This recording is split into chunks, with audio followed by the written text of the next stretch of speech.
Welcome back. It is time for one of my favorite segments of the week. Let's talk money with Brent Wilsey. And today it is all about credit cards. Before we get into that, how are you doing on this Wednesday? I'm doing great this Wednesday. How about you? I am wonderful, and I'm really excited because you're going to answer a question. The big question is, the 10% credit card a good idea? What do you say? Well, it could be, but we got to kind of understand what happens behind the scenes. And what you have to realize at first glance, yes, it looks pretty good. I know that credit card interest rates are 20, 22%. That's very high. But there's a reason behind it. When you understand how banks and how credit cards work, they have to charge that amount.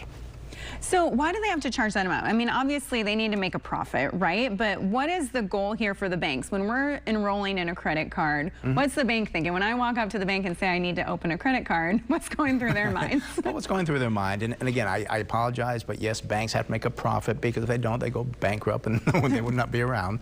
So they have to make a profit. Now, people don't realize that the default rate on credit cards, what people just don't pay, is 3%. There's $1.2 trillion in credit cards out there. 3% of $1.2 trillion is $36 billion that banks lose. So that's one thing they have to make up. They also make up to their cost. They have to advertise. I'm sure you get in the mail the advertisements. It's on TV, you know, online and so forth. They got to advertise. Labor. When you call up and say, hey, I've got a question on my credit card, you want someone there or someone to answer your email. So you got the labor costs. Cost of funds.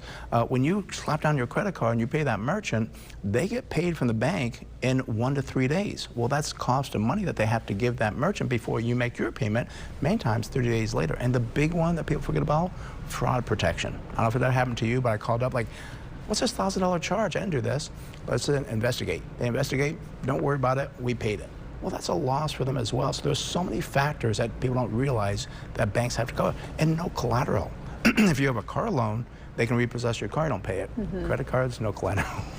So what would be the best way to utilize the credit cards? So if you're opening a credit card and you learn your interest rate, what's the best way to utilize it so that you're helping yourself and making sure you don't fall into debt? Because once you do that, it's almost impossible to dig out. It really is. And what you have to realize is just be disciplined, where if I can't afford it, don't put on the credit card. And I personally don't care if the interest rate is 50%, because when I do my credit card, I pay it off at the end of each month. I like those rewards that we get. They're very nice. And those, by the way, those could go away if we were to have a 10% credit card. But you just have to be disciplined. I know it's sometimes, and people just don't realize, like, oh, I'll put on the credit card. Oh my gosh, I spent $1,000, I can't pay it.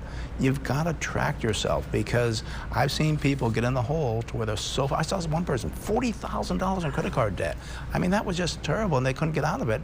And you can't let that happen. You've got to be disciplined and only put on that card what you can afford to pay.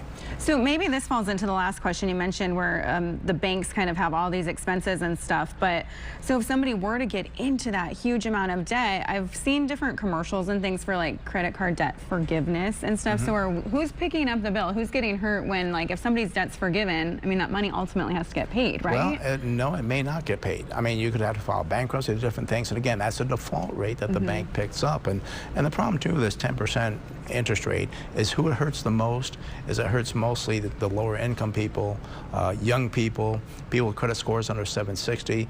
Vanderbilt University said that about $27 billion is going to be lost to people with credit scores under 760. So you just have to be disciplined. And the 10% sounds great, but it's really not, because it's going to hurt people that need credit cards the most. But as we're talking about, they've got to be disciplined to pay that off at the end of the month. Well, Brent, we talked today a lot about debt. Before I let you go, you're in the business of helping people make money. Yes, so if somebody wants to avoid all that debt, how do they get in touch with you and start building their wealth? Probably the best way is go to our website, smartinvesting2000.com. We got a free newsletter that goes out every Friday at 4 o'clock with great information on it for people to help them become smarter investors. So smartinvesting2000.com. Wonderful. We really appreciate your best, as always. Advice, excuse me. I was thinking investment and advice. We appreciate your advice. As always, don't go anywhere. We have health tips next.